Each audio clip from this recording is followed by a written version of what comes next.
Can you tell us a little bit about Kairos, some background? We started campaigning in 2020 and really hit the ground running with our Tech is Not Neutral campaign, where we really were calling out tech companies that had police contracts. And this was last summer during all of the uprising, another uprising for Black Lives Matter. And where we fit in uniquely was to call out tech companies because all of our work is at the intersection of tech and racial equity. So that's where we hit the ground running. And now we're here in 2021 taking on Facebook. So recently, the Facebook whistleblower revealed in an interview and then testified before Congress that the company knows that its platform is used to boost hate speech, spread misinformation, and kind of promote political unrest. How does that particularly impact Black and Latinx populations or communities? I mean, Facebook's been impacting Black and Brown communities for a while,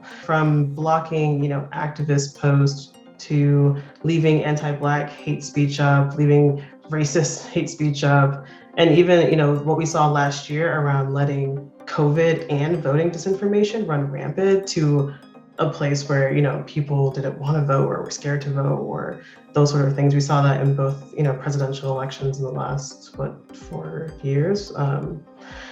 We've seen Facebook really harm Black and Brown people. And, the whistleblower, when she was talking, I was so appreciative of her becoming public with the information that she knows. And I also don't think it surprised a lot of people who have been doing this work, but also have experienced what she was laying out in real life on Facebook.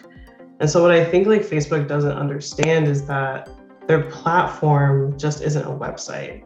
It's a real place, just like a city where, people are living, working, playing, and there's real life consequences, offline consequences for what happens online. And in the same way that Black and Brown people are affected more by injustice offline, it's the same online. I think some of the first times that I personally saw Black and Brown activists and Black and Brown just people calling attention to, the mistreatment from Facebook was when the Black Lives Matter movement really popped off in maybe 2014, 2015. And so we were saying things online and all of a sudden they were gone. And we were like, what happened? We were seeing the real life consequences. You saw that in Charlottesville in 2017. You saw it again last summer. And so, this is something that we've experienced and known and called out for a long time. Kairos launched the Facebook Log Out campaign.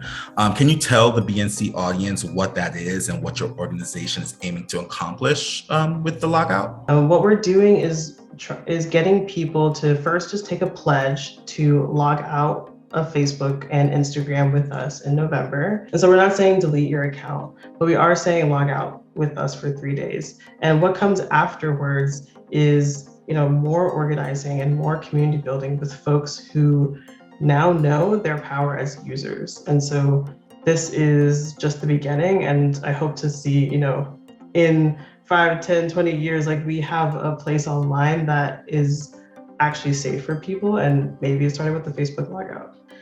For the campaign, we really saw this moment in time as different. Facebook, we've seen how Facebook has really been directly harming our children, our society, our democracy, and people are really desperate to take action. And I don't think that Facebook users know and Instagram users know that we do actually have power because we run these platforms. And that's something that, the whistleblower, what she was saying is Facebook wants us to think we don't have a choice. And what we're doing is saying, no, you do have a choice. You do have power because without us, Facebook is nothing.